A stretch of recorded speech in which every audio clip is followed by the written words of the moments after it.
I'm kidding. I know you can hear me. Don't worry about that. Hello, everyone. I hope you're having a great day. We are here with a little coffee. We have a little coffee here. It's nice and hot. I just refilled it. Hope everyone's having a fantastic morning. Today is it Wednesday or Friday? Today's Friday. Oh man, that means the weekend's tomorrow. I didn't get all my work done. I actually was finishing up making some quizzes for pokercoaching.com. That's my site. Go there, get a completely free trial. And I thought I had 4 more to make this morning. Turns out it was only 3. Sometimes you're lucky. Today, I'm going to give you the keys to the kingdom because I'm going to explain to you how to ensure you succeed at poker long term. The good thing for me, as a professional, is that probably none of you are going to do these things. And that's fine. But my students do, and they have good success. Most people don't, they have poor success. Most people want to look for someone or something to blame for their failure at poker. And if that's what you find that you are doing, you are a fish and you're probably not going to succeed at poker or much of anything, especially if there's variance involved. Someone was trying to complain to me on Instagram yesterday about how the people who succeed are like 1 in 10,000 who get lucky in the beginning and then get lucky throughout their whole career. And that's just not true. We're going to talk about some of my setbacks today. But the easiest way, and really the only way, in my opinion, to ensure you succeed, only 2 steps, with lots of tiny steps in the middle. 2 steps. Find a game that you can beat, okay? And then play it a ton. And that's it. That's all you have to do. As a young kid, I found Limit Hold'em. That allowed me to turn $50 into, I don't know, 50,000. 50 into 50,000 playing Limit Hold'em, despite the fact that I actually had a few big setbacks while playing Limit Hold'em. I remember I would always get up to 15-30 and then 30-60. I did okay at 15-30, moved to 30-60. I remember very early, like the 5th hand I played of 30-60 Limit Hold'em, I had pocket kings, flop king, king, king, 6. We capped it pre-flop, capped it on the flop, turn was an ace, capped it on the turn, river was another ace. We put in like 5 bets before I realized, oh my god, I could be beat here. And I lost like $1,000 on that hand or something. And that was rough. Eventually I moved to sit and goes. Then that allowed me to turn, I don't know, 30 or 40 or 50,000 that I had into about 300 by never winning more than 5 buy-ins. D. Nelson says it was bad beat jackpot. Yeah, that didn't exist. Someone also tried to say on Instagram, the only way anyone succeeds is by cracking off a big tournament. And that's just not true. I literally never played a tournament. Saying I'm dropping frames. If you're watching this on Twitch or YouTube, let me know if this looks okay. It says we're dropping frames. I mean, I guess I can try to change internet options. Don't really want to do that, though. Let me know if the internet's working or not. If it's working, then we're fine. If it's not working, I may have to change things up. Fine on Instagram. I know Instagram's fine. Instagram never has a problem for some reason. The computer sometimes does, though. Anyway, I essentially won $300,000 without ever winning more than 5 buy-ins. So, how do you do that? Well, there we go. I think we're back. Good. Looks like Facebook is frozen. We'll come back in just a second. Sorry, Instagram, be patient. We're waiting for Twitch and YouTube and all of that. Looks like Facebook is frozen for me.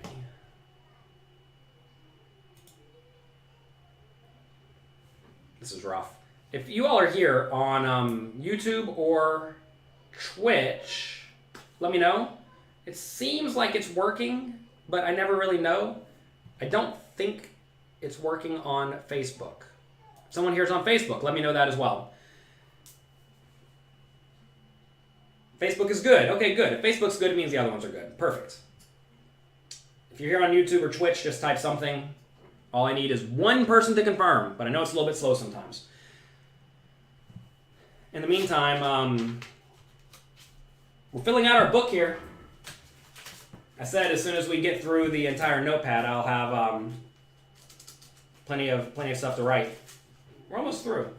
These are all the notes from a little coffee. Each of these will fill out, I don't know, a page, 2 pages, 3 pages, something like that. I'm actually going to close this program and try to load it up again. Hey, you see the rest of my room? Give me a second.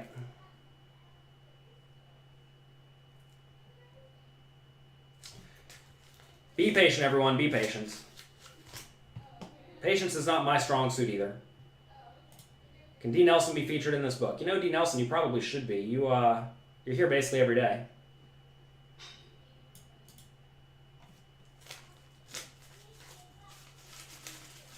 I kind of wish I didn't write these on sticky paper because it's like, look, this is a mess. You take one, you stick it to the other. Anyway, if anyone's here on YouTube, type something in the chat, please. It should be working, but I haven't seen any of you type anything, so I'm not sure it's working. Oh, there, okay, it's back. Oh wait, you're saying YouTube's down. YouTube is down, and now it's back. If it's down and back, I don't know what that means. YouTube's okay, fine, we're gonna go now. If your YouTube's not working, click refresh.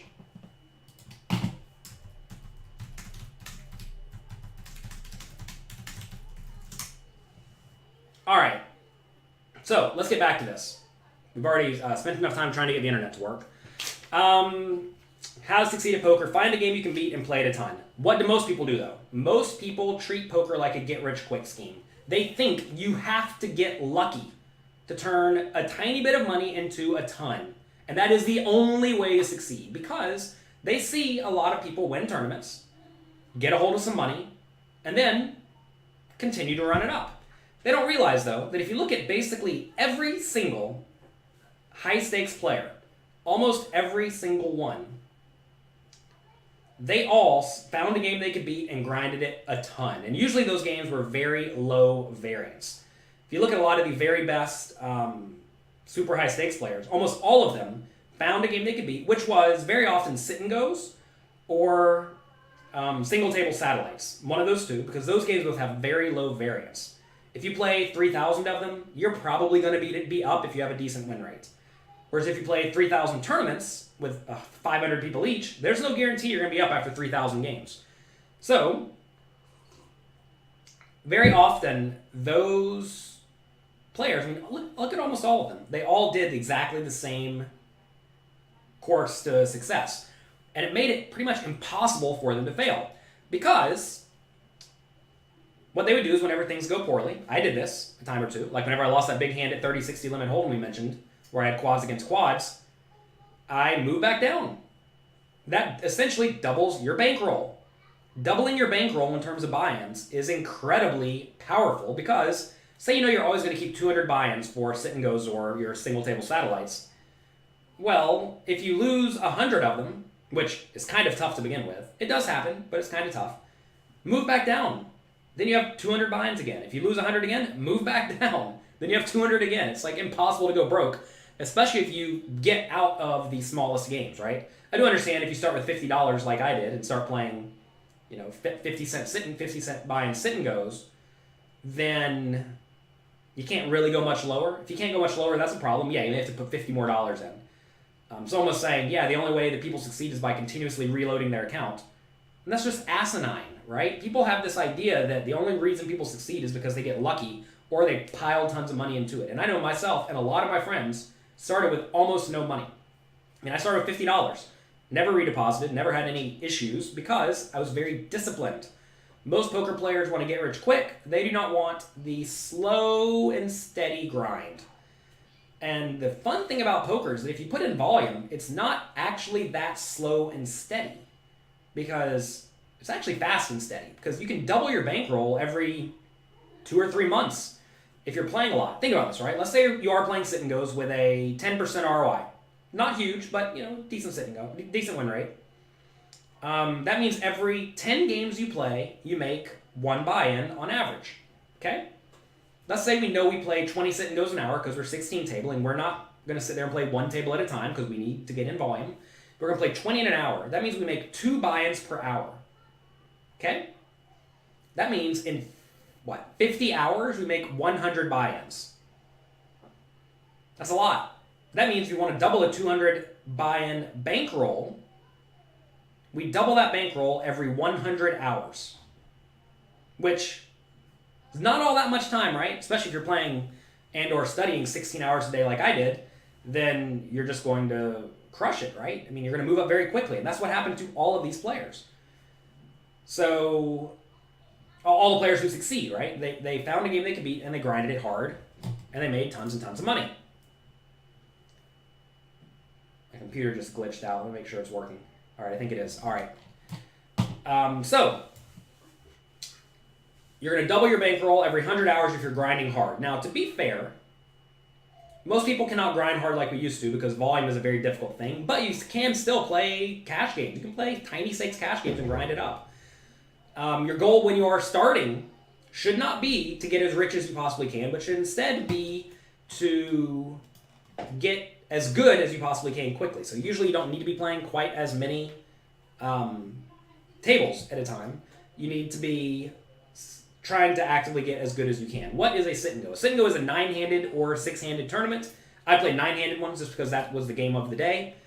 They still exist on some of the sites. They're harder to play though because the game is easy, right? The game is not hard. Just like satellites are not hard. Sit and goes and satellites are both very, very easy games that take almost no skill set because the situations that come up are very, very similar all the time.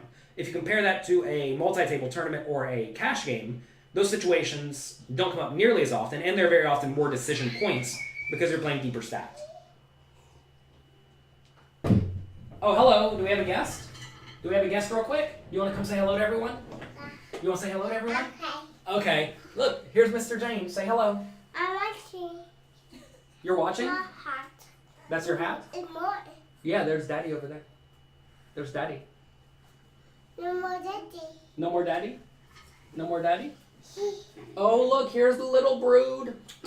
We have the whole brood here. Can you see Thomas? I see Thomas. You see Thomas, yeah. These are my two babies. This is why we work hard all the time. If I didn't have these, life would be easy. But who wants it easy, right? No one wants life on easy mode. Yeah, you see lots and lots of James. Say bye to everyone. Bye, James. Can you say thank you for being Bye, here? James. Bye, Daddy. Bye. Bye. Ha. There's Amy too. Do you all see Amy? All right, bye, James. See you later. Bye, Thomas. Have fun. Enjoy yourself. Enjoy yourself. Okay, back to work. Let's see. What were we talking about? Yes, you need to put in volume. So, what games can you currently put volume in at? Well, cash games are by far the easiest option for this. And you're not going to be able to play 16 tables most likely. And that's okay. But you'll be able to play 4 tables and put in a decent amount of time, right? Let's say you're going to win, let's say, 5 big blinds per 100 hands. And you can play 400 hands per hour, 6 tabling. So that is maybe not 400, maybe like 300. Let's say 300 hands an hour. You're going to make 5 big blinds per 100, so you're making 15 big blinds per hour. Okay? Think about this. 15 big blinds. That means in, let's say 6 hours you win a buy-in. Okay? So if you want to grow a 50 or 100 buy-in cash game bankroll, let's say a 50 buy-in bankroll, you're going to be a little bit aggressive because you know you're going to move down. Means it's going to take you 60 hours to double your bankroll. Is that right? That's not right. It's going to take you 6 hours to get 1. So 60 to get 10, 300 to get 50. Yeah, so 300 hours. So about 2 months to double your bankroll playing cash games. That's only 4 or 6 tabling too, right? I mean, if you can figure out how to play 12 or 16, then you're going to go up way faster. So it takes you only 300 hours to double your bankroll. You can do that in 2 months. You can go from playing tiny stakes to high stakes within a year or two, which again is what a lot of other high stakes people have done. They started with almost no money and they grinded it up. And the fun thing is it's almost impossible to go broke if you have discipline because you will move back down. This is another thing a lot of people have a big problem with. They think that once they move up to a higher stake, that that's the only game they can play now. And in their minds, if they only play that game, if they move down below that game, they have failed. They are a loser, etc., etc., etc. And you're not a loser if you move down. You're smart. You don't have an ego problem. So many people play poker because they have an ego problem. And then whenever they fail, their ego is not stroked. They try to blame other people. If you blame other people or other things or luck or the dealer or God or whatever, you're a fish. And that's the nice way to say it. Let's see. Some people think that they must just be like the most unlucky person because if you think about it, most of the people who do succeed at poker, they started with $50 like I did. They didn't have to redeposit because they were already smart. They studied ahead of time. I mean, I studied like 20 poker books ahead of time, and fortunately one of them said you need to keep at least some bankroll, so that was good advice. And I did. But sure, you can be the most unlucky person in the world, bust your $50, bust your $50 5 or 10 times, and then quit. That's going to happen, I don't know, 1 in 10,000 times. So you may be the 1 in 10,000 that was super unlucky, but probably not. And you have to stop looking for excuses. Remember, all you have to do is find a game you can beat and play at a ton. That will give you a bankroll. And if once you get a hold of that bankroll, then you can start branching out and doing whatever you wanted. I never played a multi-table tournament until I was 20 years old. Why? Because I didn't need to. I had found a game I could beat, so I was grinding it up. And that's exactly what you want to do. Don't be thinking I need to try to learn PLO, and I need to learn tournaments, and I need to learn 7-card stud, and I need to learn this new game, whatever the next new game is. There's a new game every 6 months. Don't think you have to spend your time doing that, because if you're spending your time doing that, you're not spending your time grinding up money, and you're not spending your time bettering your skill at your game of choice, which should probably be cash games or small field tournaments. One of the two. That's what I would definitely start with. But yeah, so for 3 years straight, it's a long time, between when I was 18 and 21, all I pretty much did was play online poker and study poker. That's it. Back then, the studying tools were way worse than they are today. Now you can solve a situation in a few minutes. Whereas back in the day, you couldn't even solve it. You just had to approximate it. And back then, there was a program called Sit and Go Power Tools. And it was essentially, if you wanted to run all the hands, it would tell you if you should be shoving or folding these hands based on the inputs you gave. So it took a lot of time. But I spent 6 hours a day on that every day for 3 years. And now, who'd have thought? Now, I know those spots pretty well, right? When you know those spots pretty well, a lot of that carries over to multi-table tournaments, and it's very beneficial. Which is why you see a lot of sit-and-go players doing particularly well at tournaments. Me and my good friend, Shannon Shore, we used to grind sit-and-goes together all the time, every game. Bluff Front would be in the game. And like Andrew Roble, good to see you every game. Dave Benefield, Raptor, good to see. He was there every game too. Phil Galfond, Mr. Sweets, he was there all the time too. And these are just the regulars in these games, and they've all become many of the best players in the world. And it's no surprise, right? They developed a good work ethic, and these players, all those I named, the best in the world, don't have much of an ego problem or an ego problem at all. And they're willing to move down, they're willing to be disciplined, and they succeed because of that discipline. Let's see.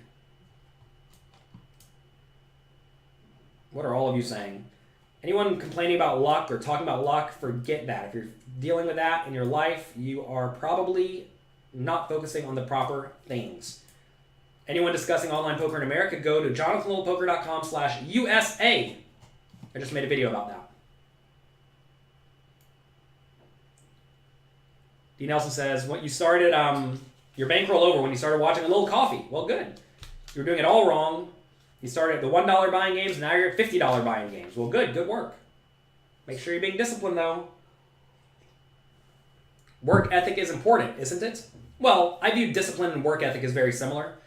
The discipline is realizing, okay, if I want to succeed at this, and I actually want to do it, and I want to make sure I don't go broke, and I want to take it professionally, the discipline is you must sit there and you must put in substantial time. If you don't, then you're lying to yourself. You don't actually want to succeed. You just don't. Sorry. You have other priorities. And it's okay to have other priorities. Look, I would love to have six-pack abs, okay? But I'm never going to have them, and I'm okay with that. Why? Because I'm not going to diet like a lunatic, and I'm not going to go to the gym like a lunatic. So it's just not something I'm going to have in my life. It's okay. I would like it. It'd be a great thing. But not this lifetime, and that is A-okay. If you don't have the time or the energy or the mindset or whatever, if you don't really want to be a good poker player because you have other things in life, like say you have a family. If you have a family and a good job, it's going to be hard to become a really good poker player. Sorry, it just is. And that's because you are not going to be able to put in the time that other people are putting in. I think the problem a lot of people don't recognize is that if you have a life and a job and a family and all this, you get to devote, 20 hours of... You get to devote 20 hours a week to poker if that's like your solid full-time hobby. That's only 80 hours a month, right? And to be fair, that's like a half-time job. And you can get pretty good. The problem, though, is that you are competing long-term against people from countries where making something like $10 or $20 an hour is huge, okay? And poker provides the potential for these people to make $100 an hour or $200 an hour or more. So that's what you're competing against. These people are going to devote their lives to it if they have any chance of success. And some of those, the best of those, is what you're going to end up competing against when you start playing high-stakes tournaments. And that's a problem because they are devoting way more of their life to it than you. They're going to be devoting 80 or 90 or 100 hours a week to this. Like I did, right? I mean, I was a kid going to college. I knew the big upside from going to college is making like $60K a year as an engineer, which is fine, but it's certainly not 200 or 300 or 500K a year, which is what I thought I could achieve, right? And I only did it for 3 years. Now there are kids out there starting really young. You see all these poker sites promoting on Twitch. They're doing that for a reason. It's not to attract 30-year-olds. And kids are starting young. Kids are grinding it up. I mean, if you look at all these 18 and 20-year-old kids coming out of Europe, they didn't start last week. I know you may think they started last week. They didn't start last week. They started when they were 12. And they are now crushing it because they've been playing poker very seriously for 6 or 7 years, right? I didn't start till I was 18, so I had the same amount of experience when I was 25 or 30, which gave them way, way, way more time to get good. Especially by the time these kids are 25 or 30, they have all the experience, right? Another thing, I keep mentioning the friends that I found. The friends that I found back in the day, we all studied together. And we got good together. We competed against each other, but we all realized if we can all increase our ROIs and not flood the table with people like us, which has become an issue, the games have gotten tougher. Sorry, everyone. But if we can all learn together and get better, that's going to benefit all of us. And there are groups, like cliques, all around the world. If you go to a high-stakes live tournament, there's like 4 or 5 cliques of people who hang out. And the people who hang out very often study together. And some of them study way more than others. To be fair, like my group doesn't actually study that much. Why? Because we all have a life now. You see some of the groups who literally only play poker and only study poker, and they get very good and they rise to the top inevitably, right? And you have to understand, how much do you want it? At this point in my life, do I want to devote my whole life to getting good? No, I don't. So I'm not going to do that. It's not my goal, like be #1 player of the year, because first off, I know I'm not going to travel a ton, and I know I'm not going to study as much as the other people. And that's okay. I accept this, right? And if you have in your mind that your goal is to be the best poker player in the world, well, you're kidding yourself, and your goal is insane and not self-aware. You need to be very, very, very self-aware. If you're not self-aware, you're going to make a lot of mistakes.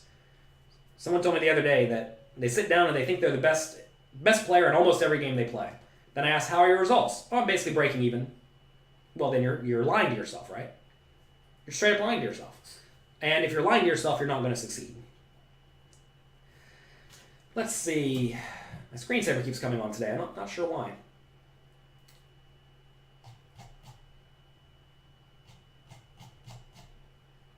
Big egos are the worst. So, Eric, it depends on how the big ego is. There are a lot of people who are actually, I'm not going to say humble, but they're like down to earth, but they always have just like a little bit of a chip on their shoulder. They're always trying to prove themselves.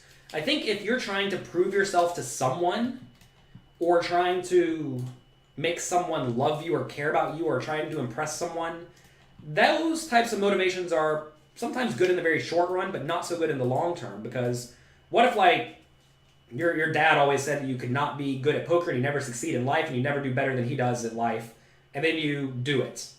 You end up making way more money, you end up having better relationships, whatever. Say you do that. Well, now what do you have left? I mean, you were doing all this work to try to prove to your dad that he was wrong. Now your dad probably doesn't like you because you made him look like an idiot. To be fair, he probably does still like you. But either way, you achieved your goal, right? In my mind, the goal is continuous self-improvement, because I know I am never going to be perfect. It is an unachievable goal to be perfect. Therefore, I'm always striving to get closer and closer to perfect. And certainly I have problems. Lots of problems. I mean, to be fair, we wake up and we drink coffee. Do we really need to drink coffee in the morning? Probably not. Do we really need to drink wine at nighttime sometimes? Probably not. Little things, right? Little things, if you just cut them out, they'll make you better. And developing habits is a very important thing, and you have to do it in a way that is attainable. So anyway, going back to poker, how do you actually do this? Well, start small. Realize the goal is not to get rich quick. Please, please, please, please, please, please. The goal is not to get rich quick. If you're trying to get rich quick by playing satellites to spin up $5 into $1 million, like my student Blas did the other day. Congrats to Blas. He turned $5 into $1.3 million on Party Poker. That's pretty good. He didn't even win the tournament. He took third place. Well, it's probably not going to work out. Fortunately, though, for Blas, he's actually studied from me a lot and knows not to be an idiot. He's already invested the money, bought an apartment, going to devote a small amount to poker, and if it fails, well, he's still going to college. He's going to have a career, and he's just going to have $1 million sitting in the bank that's going to give him 50 or 60 or 100K every year for the rest of his life. He did it. That's a good success story. But there are a lot of other players out there who put in their $5 over and over and over, tried to spin it up, failed, and then gone broke and got disgruntled. You want to make sure you are not going to be disgruntled. So once you have developed a bankroll, you have developed a way to make consistent money. That is when you need to start branching out. So I'm speaking mainly to D. Nelson here, who's watching. He's been here every day pretty much, it seems. Once you are making a decent amount of money, say you figured out a way to make $10,000 a month from poker, which is easy to do if you just play 2-5 no limit, right? At 2-5 no limit, you can make $50 an hour. After, 100 hours, you'll have made $5,000. After 200 hours, you will have made $10,000, right? You can easily put in 200 hours a month, get in there and grind, don't be weak. So you make $10,000 a month. Once you figure out how to make $10,000 a month, and your expenses are still low, something else, don't cash out your money and spend it. Almost every person I named earlier, they did not cash out any money until they had like 100K or more. I know I didn't. I didn't cash out anything until I had like 350K. Why? Because I didn't need the money. I wasn't playing for the money. It's not the problem. People play for the money. If you play for the money, it's not going to work out. Anyway, once you're making $9,000 or $10,000 a month, let's say you have $2,000 a month in expenses, which I know is low, but try to keep it low. That means you're going to profit $7K a month, which you're going to add to your bankroll to ideally move to 510, where you can double your win rate to maybe $100 or $80 an hour, which is going to be great for you, right? So what you can do is you can then start spending, gambling with some of that money in your free time, which you won't have a whole lot because you're already putting in 200 hours at the table. But maybe like say there's a soft tournament at your casino, a $500 tournament or something like that on a random day. Go there and play that. Put in some time and play that if you want to get good at tournaments. And you may find that you're just like the best tournament player ever or something, or maybe just have good results. You can devote some of that to gambling money. So after I had that 300K, that's when I started playing the Sunday Million and all those tournaments. And I was fortunate in those. We got to chop basically all of the major ones, so that's good.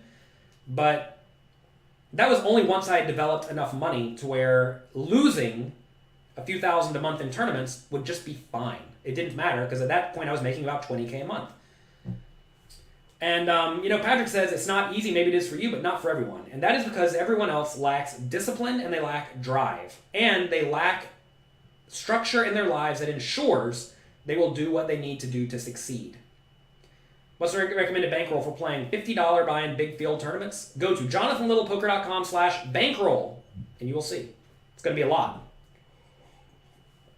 300 buy-ins, maybe more. But listen, Patrick, I know it's not easy, but the thing is a lot of people want to start in the middle and rise to the top. You need to start in the basement. I started in the basement. I started with $50, right? I was a young, broke kid. And I grinded it up. I took it slow. Like I said, I never had a cash for more than 5 buy-ins until I had about $300,000 to my name. Think about that, right? No cash above 5 buy-ins. People think you have to get rich. You don't. Let's see. Where can you make the most money online? Tournaments or cash games? Tournaments will be easier money. Cash games will provide the potential for more money. But you want to talk about a hard game, you start playing like 2-5 Zoom or 25-50 No Limit or something like that. Those games are incredibly tough to beat, and almost no one beats them. But the people who beat them are winning a decent amount, because even if you win 3 big blinds per 100 hands, that's $150 per 100 hands, which is good money, right? This chat is scattered nonsense. Well, Gregor, you have to understand, as we get more and more popular, the chat's going to become more and more nonsensical, and that's okay. Let's see. Have I grinded high stakes online recently? No, because I'm not a fish, right? I'm not trying to play games that I cannot beat. I'm well aware I'm not going to be beating 5, 10, or higher no limit online. I used to, but the games have gotten tougher, right? And that's fine. Realize that just because a game exists does not mean that you have to play it. Everyone thinks that, oh my gosh, there's a big tournament coming up at 3,500 at my casino. I have to satellite into it because it exists. And no, you don't have to play it just because it exists. Get over that. Get over the fear of missing out. Understand, if you want to succeed, you want to not fail, you have to take it very, very, very slowly. How do you transfer the success you've had in tournaments to cash games? Realize they are different games, Robert. Start at the beginning. Start in the basement again and grind it up. What so many people want to do is they want to play, they get to where they're beating like $1,000 tournaments. Then they think it's going to be, they're going to be able to jump into like $1,000 buy-in cash games. And that's just ridiculous. You need to start in the absolute basement and grind it back up. Let's see. You read somewhere I didn't win money the first year I started to play. No, I won money immediately when I was 18. When I was 21 and I started playing live tournaments, I lost about 200K. I had 350, I lost about 200 of it. Why? Because I was playing a game I didn't know how to play and I was playing too big. I shot myself in the foot by playing tournaments when I was only used to playing sit and goes. Very different game. I didn't recognize this. Robert here asking how to transfer from tournaments to cash games. Realize they're different games and start in the basement. What is the basement? The basement is, I mean, if you're going to play cash games, 5 cents, 10 cents, right? You don't have to play big. You're playing to get experience and to prove that you are a winning player as you move up. And as you do that, you will then have a very clear indicator that you are actually skilled and not just lucky. But I started playing, 25 cent, 50 cent limits back in the day. I would not recommend limit today at all. But anyway, you need to start very, very low. With a $10,000 bankroll, your only options being live tournaments, live cash game, or live limit, or live sit and goes. Where do I suggest you start? That's an ugly question, because none of those options are great. I would say live sit and goes probably, as long as the rake is not too big and the games are soft. Like I know at the World Series one year, I played only the one table satellites with lots and lots of big last longers, and I won about 100K that year, just playing those in all of my free time. I still played all the tournaments, but I played all those in all my free time. So I know those were very soft. But you don't want to be playing like $60 live sit and goes where they take $20 rake, right? Because that's not beatable. You want to be playing like $500 sit and goes. Then again, Eric, I fear that your game may not run very often, because I don't know any casino where they regularly run $500 sit and goes like all day around the clock. Doesn't exist, I don't think. Maybe it does though. And if it does, that's great. When I said my early day poker friends were priceless, yes. Having a close network of friends can help you tremendously. Yes, you need to make friends, meet people, develop mentors. Back in the day when I started, there were no training sites. You have to understand that the training sites today can provide you essentially mentors. And especially if you sign up to a training site where the pros actually care about you, like pokercoaching.com, you can send me an email and I'll answer it. And I'm happy to help the students who come to me, right? I have things like the Inner Circle where, it is a little pricey. It's $100 a month at the moment. We're going to be raising that soon, so if you're not in it, you better get in it. Where every other week we have office hours. You can call in and ask me questions in real time. And if you can't be there live, you can send me an email. And it's like having me as your poker friend at the cost of almost no money a month. And there are plenty of resources available to you, even if you know that you don't have friends or are completely isolated. I mean, I was completely isolated. I lived in Pensacola, Florida. There were literally no good poker players in the area. So what did I do? I searched out players online and I found them. I talked to the people in my games. I was playing the sit and goes and I realized, hey, this guy Bluff for Rent's good. This guy Good to See You's good. This guy Raptor is good.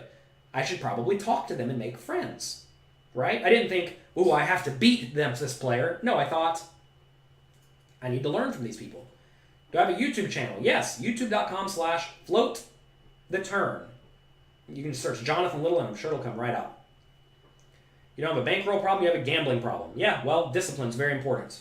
Keep 200 buy-ins for high variance games and be willing to move down. If you don't do that, you're not going to succeed. Sorry, pack it up, go play a different game. There you go. Same 3 questions. What's better, tournament or cash games? Yeah, good one. How do you manage your bankroll? Is poker illegal? I should ban everyone who asks those. Well, Gregory, fortunately I have a big, long 20-page article on bankroll. I have a video. That's at jonathanlittlepoker.com/bankroll. I have a video on Is Poker Illegal in America? jonathanlittlepoker.com/USA. And what's the other one? Tournaments or cash games? To-do list, right?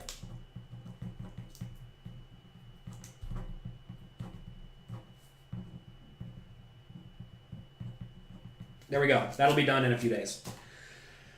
Would you count promotional money won, like a high hand jackpot, towards win rate? Yes, you should, especially if you're paying in those things.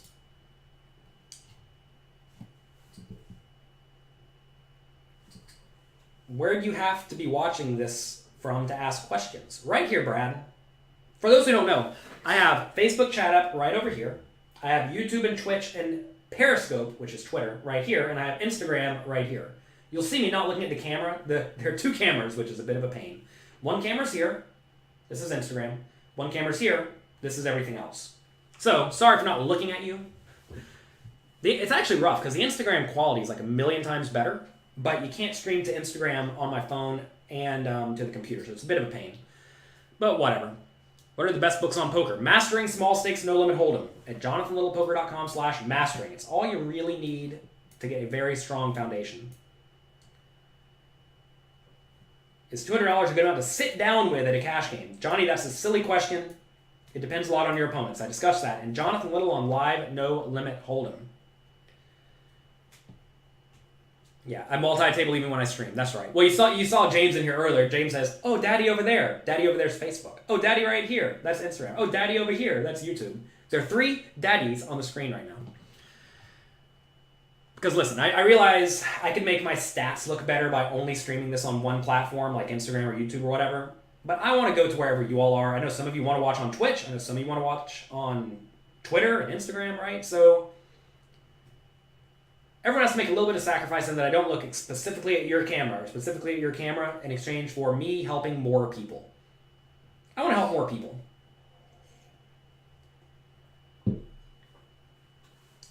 Hassam, why do you think you need to change from cash games to tournaments? That's exactly the mindset flaw that I'm trying to cure from all of you. If you're decent at cash games and you're winning, just keep playing cash games. Beat 510, beat 1020. Make $200 an hour. What's the problem making $200 an hour? You're going to get rich. Would you rather get rich by playing $200 an hour or try to gamble? Stop trying to gamble. Just because the game exists does not mean you have to play it. Is it realistic to be profitable in live tournaments while working full-time? Yes, absolutely. I work full-time. I have a training site. I'm very confident I'm profitable in buy-ins at least up to 10K, probably higher. It's yet to be seen because I have a small sample in 25Ks and we've had shots, but no great success. But, yes, I work full-time. The question is, can you start playing now as a novice and then become a winning player while working full-time? That's tougher. If you don't already have the skill sets, that's a bit of a problem. People like to feed their egos in tournaments. Yeah, that's exactly true. Do I have any PDFs on low stakes? On low limits? Go to jonathanlittlepoker.com/free. There we have all of my audiobooks, or most of my books available on audiobook for free if you never signed up to Audible. Also, go to any YouTube video. Actually, how do you do this? Go to pokercoaching.com, sign up, get on my email list, send a reply to the first email asking for one of the free books, and we can probably get that to you. Is 12 buy-ins a reasonable live downswing? Absolutely. Go to jonathanlillpoker.com/bankroll, please. 12 buy-ins is nothing. Someone asked me the other day, I've been on a 3-month downswing. I asked, how often do you play? About once a week. Okay, 12 sessions. It's like nothing. It's literally nothing. Good players play 5,000 hands and are going to win like 60 or 70% of the time on average. Really good players online every day. And 5,000 hands is like 12 sessions live. And that's just normal. People think they're supposed to win all the time, and you're not. What do I think about some tournament formula book? I think I read it and thought it was silly. You're watching the $1 million coaching video, sit and go video. How did the guy do? The guy got it all in with kings against ace king, and he busted out first. It was a lot of fun. We got it in kings against ace king, and he just snap lost. So I've actually been pretty unlucky in spots like that. I've coached a few people for major final tables. One guy won his way into a sit and go with 10 people where the winner got $1 million. Everyone else got like 10 or 20K. We coached him. We got him really good. Gets on with king, snap loses. It's like, ugh. I coached Steve Begleiter for the World Series of Poker main event final table. We spent tons of time together. He gets there, loses a flip, just fine. And then he loses with queens against ace queen to lose. So he got it in flipping and he got it in good. And it's like, what are you going to do? So that's all annoying. But that's okay. Hassam says he wants to win a bracelet. Well, forget that, because that is looking to stroke your ego. If you think you need to achieve something, or if you think you need to acquire something, that is an ego problem that is going to make it very difficult for you to succeed long term. To be fair, though, everyone plays games for different reasons, right? Because some people don't play poker to make the most money. I personally play poker to make the most money I can. I'm not interested in trying to win a random title. Maybe that's because I already have, to be fair. But when I first started, remember, I played no tournaments. I was the king of the sit and goes, but you don't get a reward for being the king of the sit and goes, right? I was trying to make money, and I did. And then I wanted to play bigger. I couldn't play bigger because the biggest buying games were only $1,000 online. So we played live, where you can play 10Ks and bigger, right? So that was the reason I changed, because the potential profit was capped. But anyway, let's just win all the money. Timmy's asking me a bankroll question. Go to jonathanlittlepoker.com/bankroll and spend a few minutes of your life studying and reading. At what level do you stop seeing bingo players? Bingo is a different game than No Limit Hold'em. Bingo, they give you a card with five squares, bingo, on each way. Poker is a game where you get 2 physical cards and you play them differently. So you often don't see bingo players in No Limit Hold'em games. Although, if you do go to a bingo parlor and try to watch people play bingo, some of these people are amazing. I remember I went in a Turning Stone one day, just randomly stumbled into the bingo hall. And there were these little old ladies sitting there with their little marker playing 9 tables at a time. They were 9-tabling bingo as fast as they could. Bam, bam, bam, bam, bam, bam, bam. And I bet they're probably pretty good. So bingo may actually be a very good skill for practicing multi-tabling. So if you don't want to actually play poker and you want to play bingo instead, but then you want to transition to online poker at some point, bingo is probably a very good way to go about developing that skill. That said, you could just play small stakes online and do the same thing, which is probably smarter.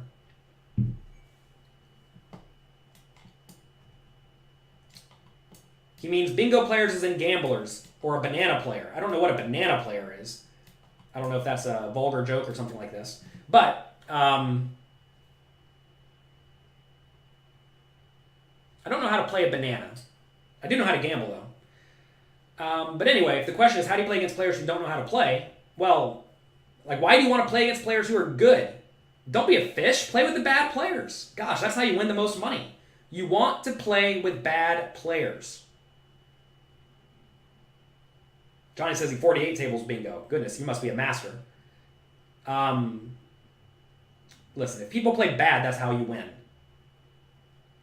I think it's funny that a lot of you here don't think I understand the questions when they're asked to me. Oh, goodness. I am a master troll. I used to be a very, very horrible human on the internet when I was a young, dumb kid. I was very sad, very depressed, and you learn to troll really well when you're sad and depressed. Now we're not. Now we're happy. And when do you stop seeing bad players? Once you start playing for any significant amount of money. And that's terrible because you're going to win less money. How bad do people play short stacked? Very bad. Often very bad means losing a small amount in terms of big blinds, but even losing like 1 big blind per hour is awful if you only have 10 of them. How do you play against people who make gigantic raises? You play nitty. Easy game. Do I still play sit and goes? Nope.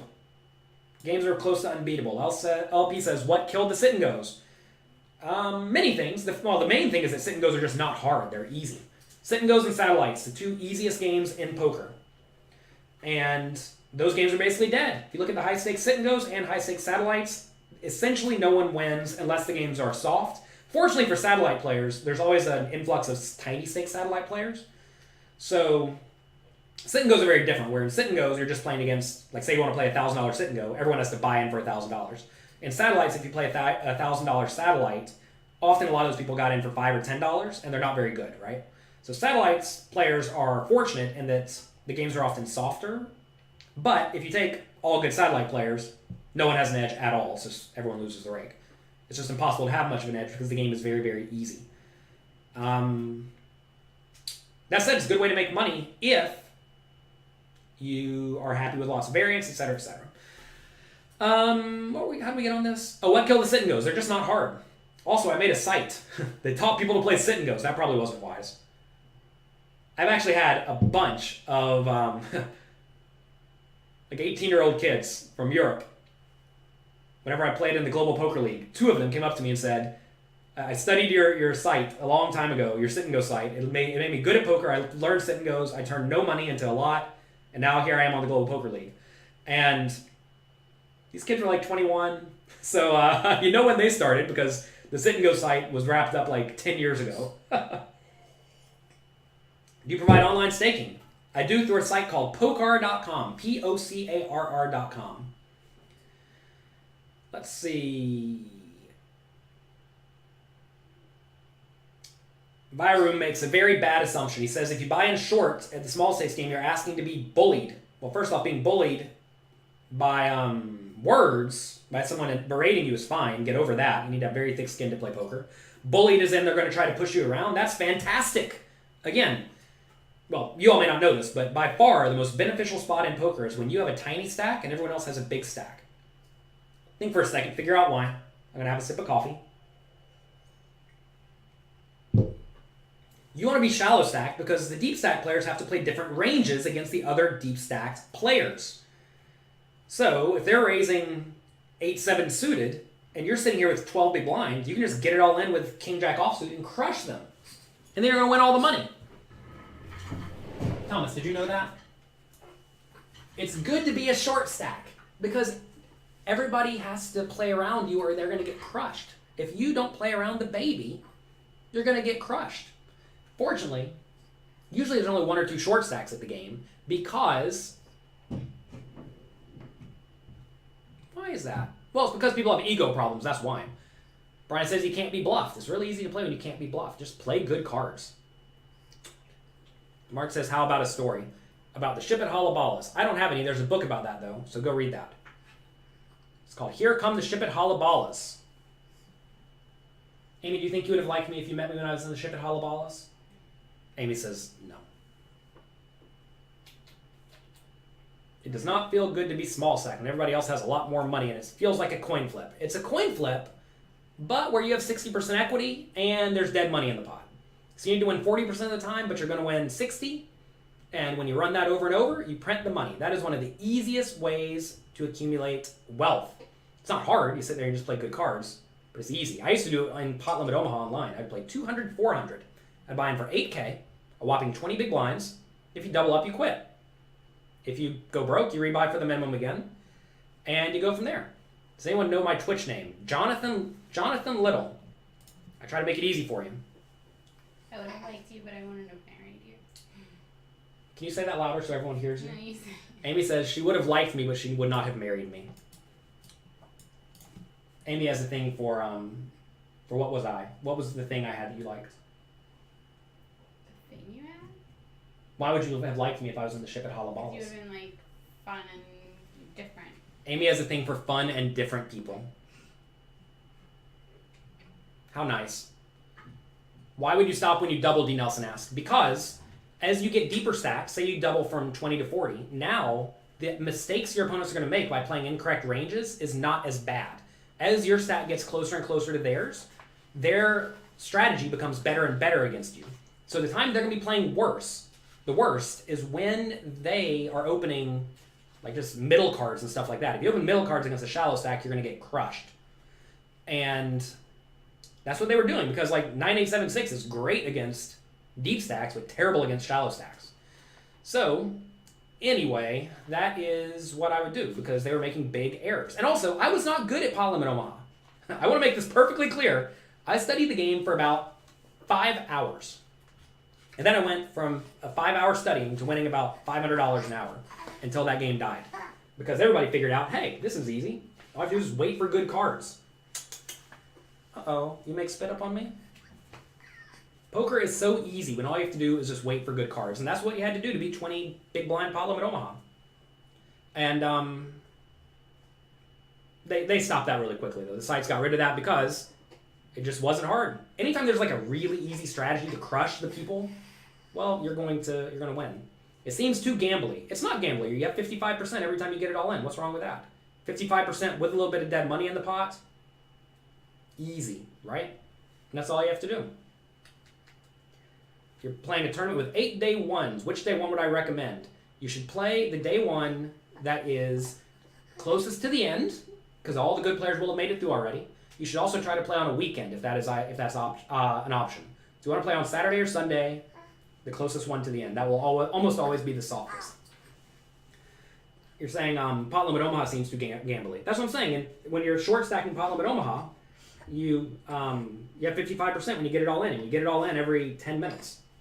Easy. When I play, do I feel like I'm at my best? I'm at my best given everything we have going on in life. I'm certainly not at my peak, but that's because I'm not trying to maximize my poker skill set at the moment. I'm trying to maximize being a good daddy. Ah! Thomas didn't like that. Says, Daddy, what are you doing? Which flight for the World Series is best? Usually day 1C, because that's when most satellite qualifiers are in. That said, I don't think it's that big of a deal. Ultimate Grinder says, let's create a study group. I definitely suggest you all create a study group. Join the Inner Circle. Those people at pokercoaching.com/inner circle. That's kind of like a study group, and a lot of those people have made their own Skype group where they talk poker all the time. If you make chip EV plays, yes, it decreases your chance of winning, but it increases your chance of making money. And making money is the goal, not to win. Again, we're not playing because we have ego problems. You think I have an ego problem? She says, I think the right answer is no. So no.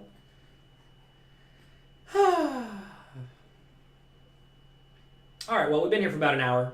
Mr. Thomas looks like a baby. Miss Thomas came out looking like me, but now he looks like Amy looked whenever she was a baby. So that's fun. The name Thomas means twin. I thought it was going to be my twin, but turns out he's actually Amy's twin. Does that make you feel good? She says yes, because James is my twin. James is definitively my twin. Thomas still has blue eyes. I figured they'd be brown by now. If they don't turn blue, I may have a problem between me and Amy. I'm sorry, if they don't turn brown, I may have a problem with Amy. Can you say bye-bye? Look at that camera up there. Can you look at that one? Okay. Have a great day. Enjoy yourselves. It's the weekend. If you feel like getting good, do what I said. Go and put in lots and lots of hours grinding, studying, getting good, and improving your life.